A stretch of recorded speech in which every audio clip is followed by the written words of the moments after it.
हरे कृष्ण कृष्ण हरे हरे हरे राम राम राम हरे हरे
राम राम हरे हरे हरे कृष्ण कृष्ण हरे हरे हरे राम राम हरे हरे हरे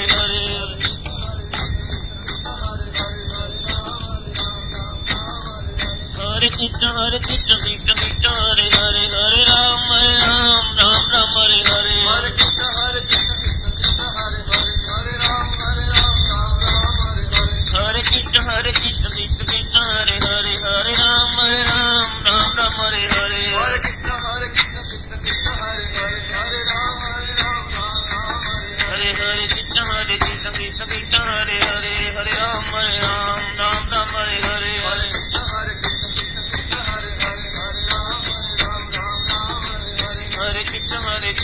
कृष्ण हरे हरे हरे राम राम हरे हरे कृष्ण हरे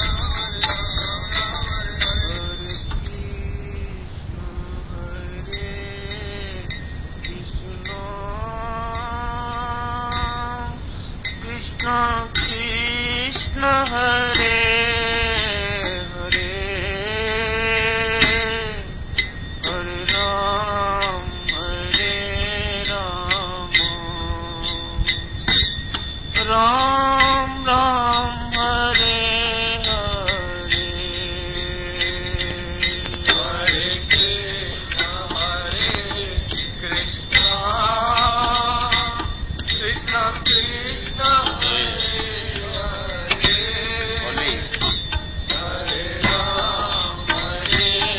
राम राम राम हरे हरे हरे कृष्ण कृष्ण कृष्ण हरे हरे हरे राम राम हरे हरे हरे कृष्ण कृष्ण कृष्ण हरे हरे हरे राम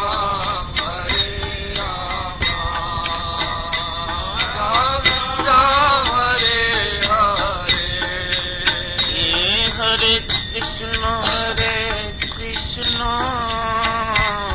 कृष्ण कृष्ण हरे हरे हरे राम राम राम हरे हरे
जय जय राम श्री राम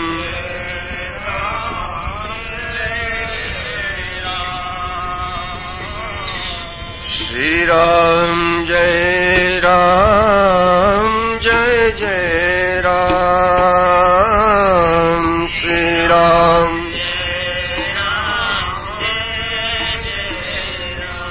राम श्री राम जय जय राम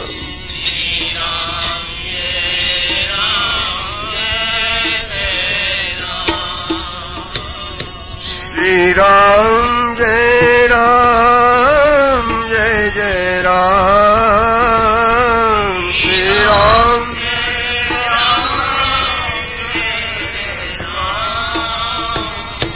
श्री राम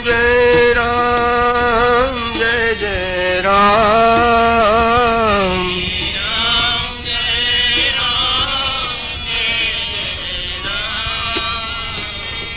श्री राम जय जय राम श्री राम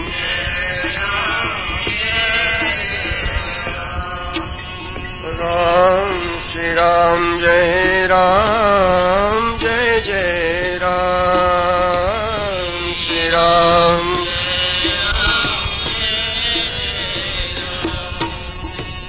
श्री राम जय जय राम श्री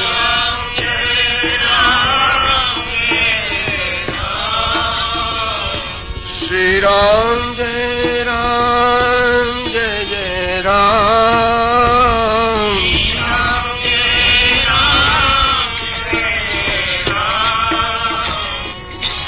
राम जय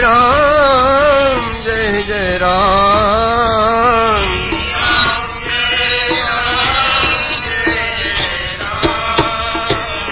श्री राम जय जय राम श्री राम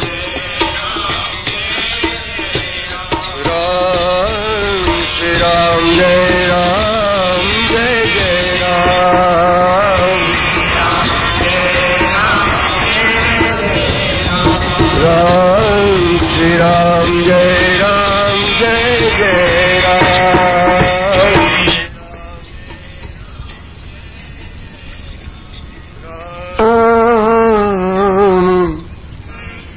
हे राम रुचिर रसना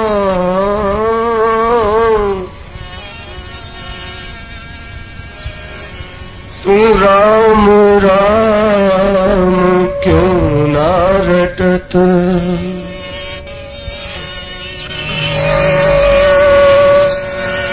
रुचिर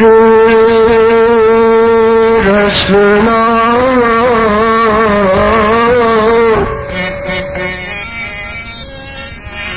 तू राम राम क्यों ना रटत सुमिरत सुख सुकृत बढ़त और अग अमंगल घटत सुमिरत सुख सुकृत बढ़त और अग अमंगल घटत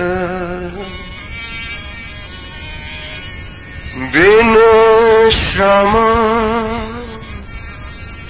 कलि कलुष जाल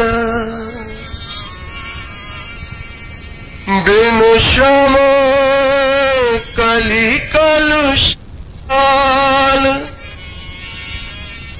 कटु कराल घटत दिन कर के उदय जैसे हेरी तिमिर तोम फटत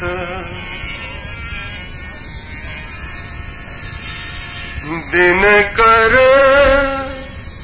के की याद आ रही। अरे तुम क्या आ गए, देखो तो सही नाटक दिखा ये कल्हार से महाराज, ये हमने मद्रास से क्या नर्तकियों का दल बुलाया है। और ऐसी ऐसी सुंदरी है भरत जी, ऐसा ऐसा नृत्य हाव भाव विलास करती है, लीला कल्लूल। मुझे क्या लेना देना है मामा, क्यों मुझे परेशान करते हो? अरे तुम तो है, मैंने मर करके इतना खर्च किया है राज्य से, नाना जी मानते नहीं है। महाराज वो नाच रही है, ठुमक रही है, और भरत जी आंख नीचे बैठे हैं। अरे देखो ना, देखो कैसा नाच रही है। अरे बोले वो नाच रही है, उसे देखूं तो मेरे प्राण नाच रहे हैं, उसे देखूं। हे राम तुम इतने कठोर क्यों हो गए हो? क्यों नहीं मुझे जल्दी बुलवाते हो? मैं कहां फंस गया हूं? महाराज ये आज बड़े बढ़िया जादूगर आए हैं, बड़ा बढ़िया खेल दिखाएंगे। मुंह में से रस्सी खींचेंगे, मीलों लंबी, मोटे मोटे आग पड़ के गोला निकालेंगे। देखो सही क्या चमत्कार है। मामा ने नाकों में दम कर दिया। और देखो ये कश्मीर के फलाने फलों का देखो क्या बढ़िया रस आया है। अब आजकल तो घट होते तो कह देते हैं क्या बढ़िया थम्ब अप है, क्या बढ़िया कोको कोला है, क्या बढ़िया गोल्ड स्पॉट है। महाराज उस समय मामा ने बड़े बड़े स्वर्ण पात्रों में सुंदरियों के परिवेशन। भरतलाल जी देखो तुम्हें दिखाते हैं कैसी ताश की बाजी, ये भी एक बड़ी कला है। हाँ तो बोले इस कला में मुझे पंडित मत बनाओ मामा, जिसके हाथ में ताश उसके पैरों के नीचे निश्चित नाश।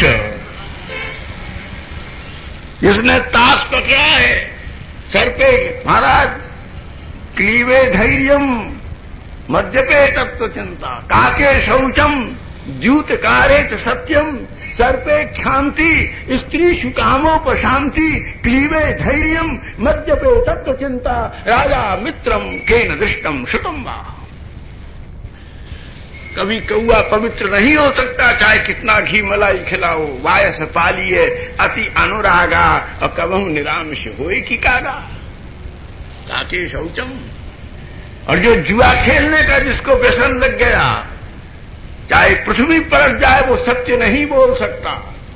अगर वो सौगंध खा करके पिता के माथे पर, मां के माथे पर, पत्नी के माथे पर, पुत्र के माथे पर सौगंध खाकर कहता है वैसा नहीं कर, समझो नए धोखे की, नए दगाबाजी की, नई झूठ की नई तैयारी है।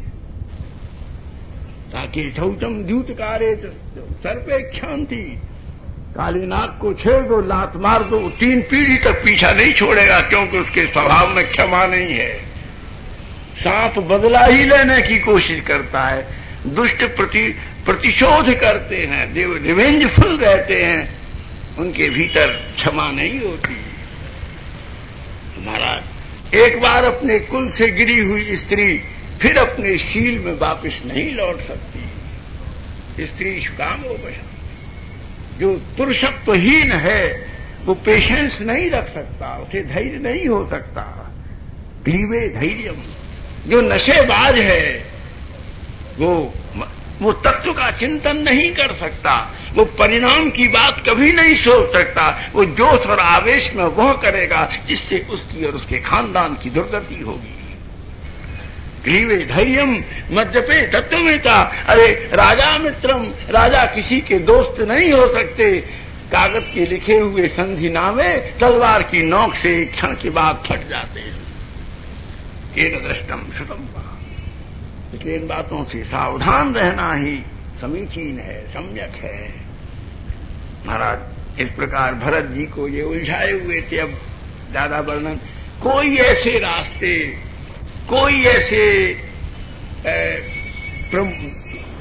विनोद, उपभोग, भोग राग रंग, कोई ऐसी महफिलों के, नाटकों के, नटों के कोई ऐसे व्यसन नहीं थे जिनके जाल में भरत जी को फंसाने की अश्व महाराज युधाजित ने कोशिश नहीं की। लेकिन ये तो भरत लाल जी थे कि महाराज इनके ऊपर अपना रत्ती भर असर न देखा तो ये बड़े बड़े नट और नटनी भरतलाल जी के संत स्वभाव की छाया से पवित्र होकर अपने अपने देश लौट गए। ये तो महाराज संत तो चंदन का पेड़ होता है। संत की उपमा दी जा सकती है पाटीर पादपः, पाटीर पादपः। संत को पाटीर पादप कहते हैं। ये चंदन का वृक्ष है। आप मैसूर जाओ तो वहां देखो आसपास की पहाड़ी के सारे पेड़ ही चंदन है। नीम, बबूर और जितनी लकड़ी सब चंदन है। कोई आप अपने यहीं पास में जाओ, और ये छोटी सी जिला गुरदासपुर में कृष्णापुर एक है, नगरी स्टेट है, हमारे शिष्य थे वहां के राजा है किसी का, वहां 150 चंदन के पेड़ है। वहां से आए और तो वहां के ठाकुर साहब हमारे बड़े भक्त थे।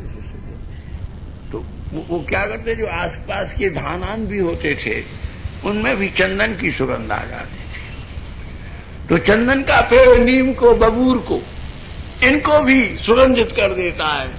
संत के पास जाकर के नीम बबूर भी सब चंदन ही हो जाते हैं। महाराज संत की तभी ये सब हो रहा था। तभी अयोध्या के दूत आ गए और अयोध्या के दूतों ने आकर के और कहा, देखा वहां सब राग रंग तो बड़े प्रसन्न, बड़ी मुद्राएं, स्फीत मुद्रा स्मित संयुता परा। वाह। और महाराज अच्छे, आप कैसे भेजा? बोले आपका कुशल लेने के लिए भेजा। अयोध्या में बहुत बड़ा उत्सव है, ऐसा भूतो न भविष्यति, बड़ा भारी समारोह है। और आपके बिना महाराज दशरथ ने तो अभी इच्छा की, कुछ कहा नहीं कि भाई मामा नाना के यहाँ हैं, पर राम जी को भी आपके बिना और अयोध्या में सब लोग बड़ा सूनापन अनुभव कर रहे हैं, हमको आपके पास भेजा है।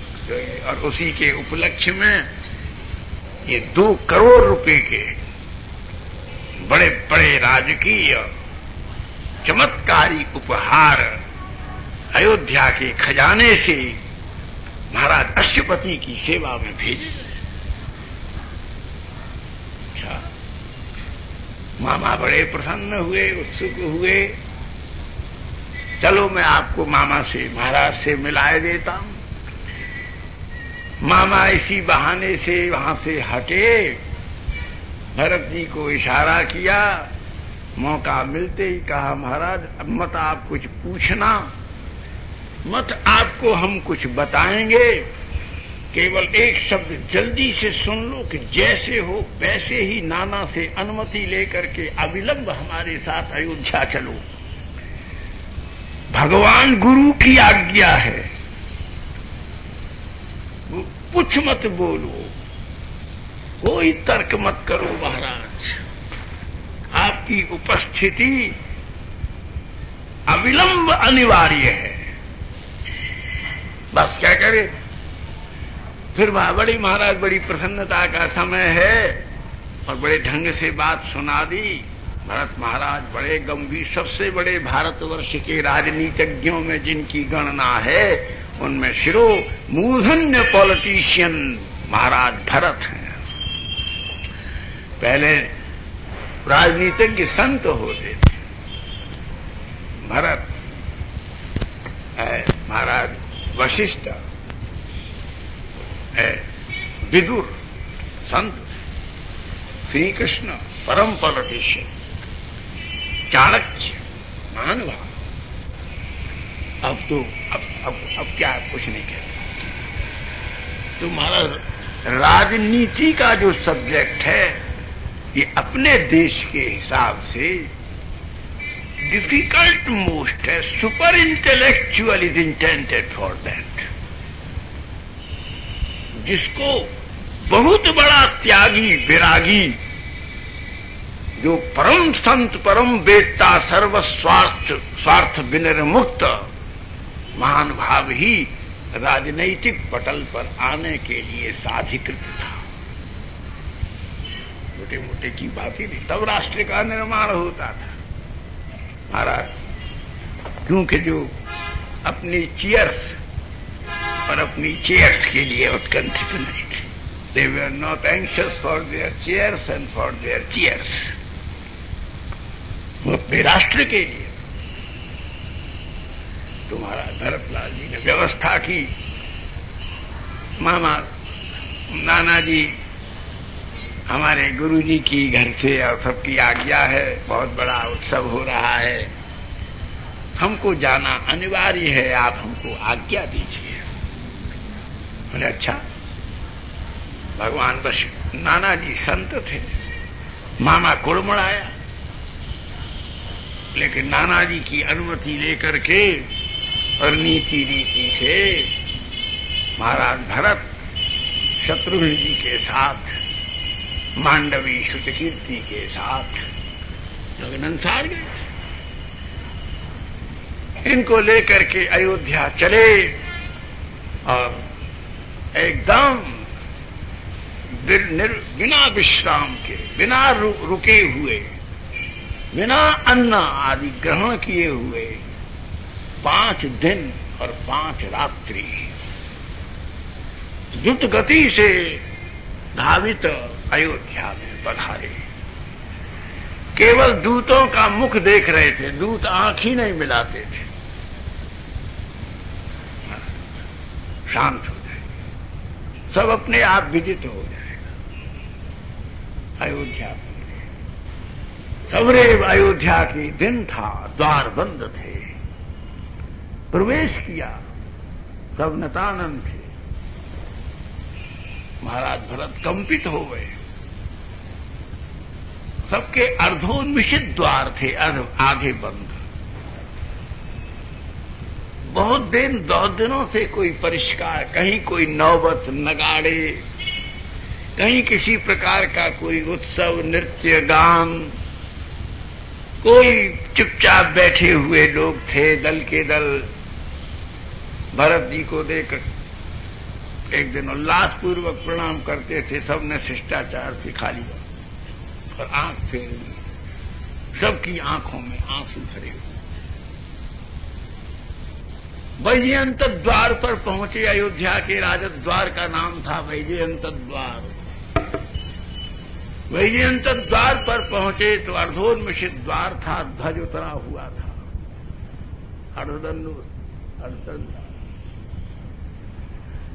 जो द्वार के भीतर प्रवेश किया, कोई ने कुछ कहा नहीं, कोई स्वागत नहीं, कोई अभ्यर्थना नहीं, चारण नहीं, भाट नहीं, मागध नहीं, दूत नहीं, बंदीजन नहीं, प्रहरीगण नहीं, अंगरक्षक नहीं, अंतःपुर के समस्त भुजिष्याएं, चेटियां, दासियां, किसी का कोई पता नहीं. जाइए. एकदम चौंक गए. द्वार के सामने जो गणपति की मूर्ति थी, उस पर बहुत दिनों से अरुण राग नहीं हुआ था, वैरिक नहीं चढ़ा था, गणपति पूजन नहीं हुआ था. धीरे धीरे अपने कक्ष में गए तो महाराज वहां जाकर के देखा, सब बत्तियां, बहुत दिनों के सब झाड़ फन्नीस, जिनकी अर्जली बत्तियां ऊपर थी, अस्त व्यस्त सब सामान. और बहुत दिनों से कोई विशेष किसी का कोई दासी जो सब श्रृंगार युक्त रहती थी राजकीय परिधान में, वे सब मलिन वस्त्र धारण किए हुए और उनके अप्रसाधित केश, उलझे फैले हुए बाल, वहां से आगे किसी ने खाली इशारों से आगे आगे। महाराज किसी से कुछ पूछने की हिम्मत नहीं पड़ रही भरतलाल जी की कि क्या सुनने को मिले। उस कक्ष में गए जिसमें पिता का दर्शन होता था। वो बिछा हुआ विराट मणिमय स्वर्ण पलंग, उसके ऊपर की चद्दर महीना भर से बदली नहीं गई थी। उसके ऊपर 2-2 उंगल मिट्टी जमी हुई। महीना भर पहले जो किंजल के किसले कलिकाओं की जो विकीर्ण किए गए थे, वे सब मुरझा गए थे, सूखे हुए, कुछ सड़े गए फूल उस पलंग पर बिखरे हुए थे। महाराज भरत कांप रहे थे, क्या हो गया। तभी एक चेटी ने जाकर के सूचना दी, कुमार भरत आ गए। गई बड़ी प्रसन्न मुद्रा में और वहां आकर के उपस्थित सामने आ गई। भरत तुम आ गए तो सब भरत ने मैया को देखा, पूछ नहीं सके, मां कहां गया तुम्हारी मांग का सिंदूर, कहां गया तुम्हारे ललाट के ऊपर पूर्णिमा के बालारुण के से सिंदूर राग मंजित बहुबिंदु। क्या हुआ है मैया, कुछ पूछ नहीं सके। पर भरत का आशंका से भीत आकंपित हो रहे थे, आशंकांपित हो रहे थे। और तब मैया से पूछा कि मैंने आज तक मैंने इस अंतःपुर में प्रवेश करने के समय कभी भी ऐसा दुर्भाग्यपूर्ण अनुभव नहीं किया कि यह पलंग तुमसे और पिता से संयुक्त कभी रिक्त रहा हो और मैंने मस्तक चरणों पर रख करके आप दोनों को एक साथ प्रणाम करने का सुयोग प्राप्त न किया हो। क्या हो गया है इस पलंग को, क्या हो गया है तुम्हारे भाग्य को, कहां बिखर गया है तुम्हारा सीमंत राग, कहां चला गया है तुम्हारा इनके न होने पर भी तुम प्रसन्न हो रही हो। मैं आशंका से ही विषण्ण हो रहा हूं, तुम घटना घटित होने पर भी प्रसन्न हो रही हो। मुझे शीघ्र बताओ ये क्या हुआ है। और तभी कैकेयी ने कहा कि भरत देखो, पहले अच्छा तुम आ गए हो, उनकी बात का ध्यान ही नहीं किया। मेरे भैया तुम्हारे मामा अच्छे हैं और महाराज अश्वपति मेरे पिताजी अच्छे हैं। मैया कैसी है, तुम्हें खूब लाड़ प्यार दिया ना, तुम्हें कोई तकलीफ तो नहीं हुई संसार में। बोले सब ठीक है, पहले तुम बताओ यहां का हाल। यहां मुझे कुछ ठीक नहीं दिख रहा। जिनके चरणों में मैं प्रणाम करता हूं वो महिमा में महानुभाव मेरे पिता कहां हैं। तो कैकेयी ने बड़े नाटकीय ढंग से किया कि एक दिन यह गति प्राणी मात्र को प्राप्त होती है, वही जीव मात्र को प्राप्त होने वाली अंतिम गति तुम्हारे पिता को प्राप्त हो गई। अब वो हो गई सो हो गई, वो कोई विषय उसको विचारणीय बात नहीं है। भरत तुम उसमें अपने मन को अप्रसन्न मत करो, क्योंकि अब तुम अयोध्या के राजराजेश्वर पुरुष हो। क्या भक्ति हो, पिताजी की मृत्यु हो गई और अपने तेरे माथे का सिंदूर बिंदु और सीमंत पुछ गया और तू प्रफुल्लित उत्सव कर रही है, प्रसन्न हो रही है। मेरी समझ में नहीं आ रहा है, मैं तेरे चरित्र की गंभीरता को समझने में सक्षम नहीं हो रहा।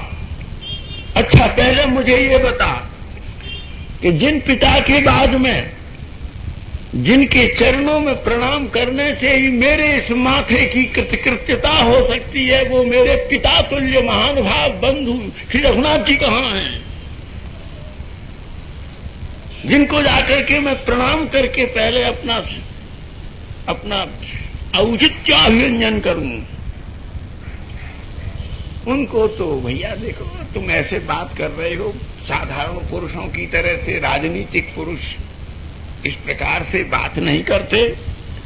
उनको तो मैंने तुम्हारे राज्याभिषेक की निरापदता निर्विघ्नता के लिए चीर वसन पहना करके तपस्वी बना करके 14 वर्ष के लिए वनवास की व्यवस्था कर दी है। तुम्हें इसमें कुछ उद्वेग करने की, कुछ करने धरने की जरूरत नहीं है। सब व्यवस्था हो गई है। राम लक्ष्मण, और मैंने तो कहा नहीं, लेकिन वो सीता को भी ले गए हैं। इसलिए सीता लक्ष्मण के साथ राम 14 वर्ष के लिए वन में चले गए हैं। और तुम जो हो अब निरापद हो करके, मैंने अपने 2 वचन थे महाराज के, मैंने वो वचन मांग लिए। तुमको तुम्हारे लिए अभिषेक, उनके लिए वनवास।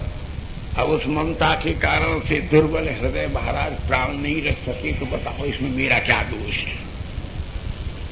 ये उनकी अपनी दुर्बलता थी, ममताजन्य।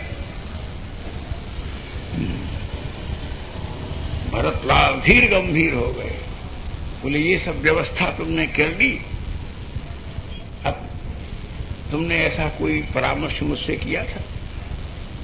बोले मैं तुम्हारी भावुकता को जानती, तुम सहमति नहीं होते, इसलिए मैंने तुमसे अनजाने ही, राजा ने मुझसे कपट किया, मैंने उसका बदला चुका दिया। तुम्हारी अनुपस्थिति में उन्होंने राज्याभिषेक की तैयारी की, मैंने अपनी प्राण प्रिय सखी मंथरा के सहयोग से सारे राजनैतिक तंत्र को पलट करके रख दिया और तेरे लिए राज्याभिषेक की सारी सुविधा संपादित कर दी। बहुत उत्तम कर दी, वाह! आज तक संसार में ऐसी कोई माता पैदा नहीं होगी। ब्रह्मा जी ने जब से सृष्टि की तब से आज तक कोई ऐसी स्त्री, ऐसी कोई माता उत्पन्न नहीं हुई होगी जिसने अपने पुत्र के माथे पर कभी न पूछने वाले कलंक का तीव्र आलेप कर दिया। मैंने मेरा कितना बड़ा हित किया है। मैं बेशर्माई से श्वास लेता हुआ जिंदा रह सकता हूं, लेकिन समाज के लिए, मनुष्य जाति के लिए, इतिहास के लिए, संस्कृति के लिए और धर्माचार्य के लिए तैने मुझे जीवित मार डाला है।